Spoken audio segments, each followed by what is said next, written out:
बिहार की राजनीति में 2025 का विधानसभा चुनाव बेहद अहम माना जा रहा है। एनडीए और इंडिया गठबंधन दोनों ने ही अपनी रणनीति तेज कर दी है। पटना में तेजस्वी यादव के आवास पर कल यानी शनिवार को महागठबंधन की बड़ी बैठक हुई, जिसमें वोटर अधिकार यात्रा के बाद पहली बार सीट शेयरिंग पर चर्चा की गई। इस बैठक की सबसे बड़ी खासियत ये रही कि झारखंड मुक्ति मोर्चा यानी जेएमएम को भी इंडिया गठबंधन में शामिल कर लिया गया। इससे साफ है कि गठबंधन में सीट बंटवारा अब और चुनौतीपूर्ण होगा, क्योंकि नए सहयोगियों को एडजस्ट करने के लिए बड़ी पार्टियों जैसे आरजेडी और कांग्रेस को कुछ सीटें छोड़नी पड़ेंगी। आइए आपको पहले बता देते हैं कि बिहार के 2020 विधानसभा चुनाव की तस्वीर कैसी रही।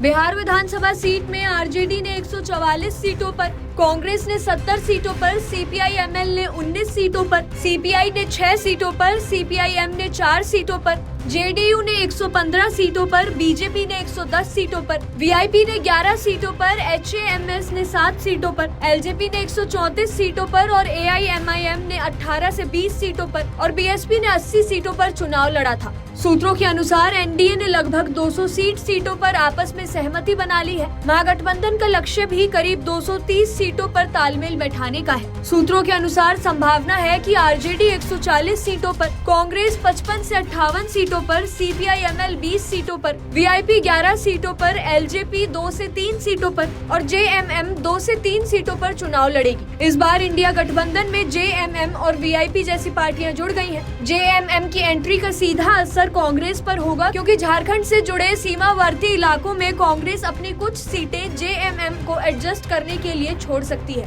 वीआईपी पहले एनडीए के साथ थी, अब इंडिया में आने से यादव मुस्लिम समीकरण के साथ साथ Malla vote bank, Nishad vote bank को साधने की कोशिश होगी। एलजेपी भी सीमित सीटों पर इंडिया का हिस्सा बन सकती है, जिससे आरजेडी कांग्रेस की कुछ और सीटें कम होंगी। बिहार विधानसभा चुनाव 2025 में इंडिया गठबंधन का समीकरण बदल चुका है। नए सहयोगियों को शामिल करने से आरजेडी और कांग्रेस दोनों की सीटें घटेंगी। कांग्रेस को 70 से घटकर 55 सीटें ही मिलेंगी, जबकि आरजेडी की सीटें 140 पर सीमित होंगी। जेएमएम और वीआईपी की एंट्री गठबंधन को सामाजिक आधार पर मजबूत करेगी, लेकिन अंदरूनी असंतोष भी बढ़ा सकती है।